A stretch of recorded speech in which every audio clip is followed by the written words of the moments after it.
So, good day again. I'm James Max. So, dito is, natin yung question na dito na.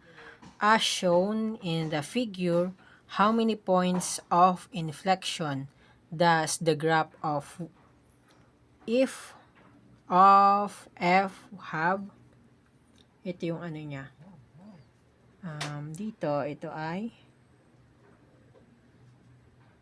y is equal to fx. So, dito, first, we need to examine the curve. So, the curve shown as the function y is equal to f of x. So, secondly, we need to identify the concavity changes. So, we observe that where the curve changes from the curve pataas, yan pataas siya, then like a U, yan siya, U. Then, minsan, nagiging upside down siya, U, tapos yun na naman, pag ganyan-ganyan siya. So, ito yung napapansin natin dito, to. So,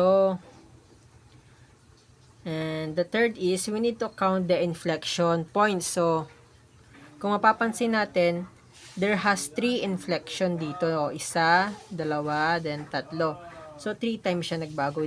That means that the answer for that is the graph. Therefore, the graph of f has a 3 points of inflection. Ganun lang siya kadali makita. Kailangan natin na-observe lang yung graph natin.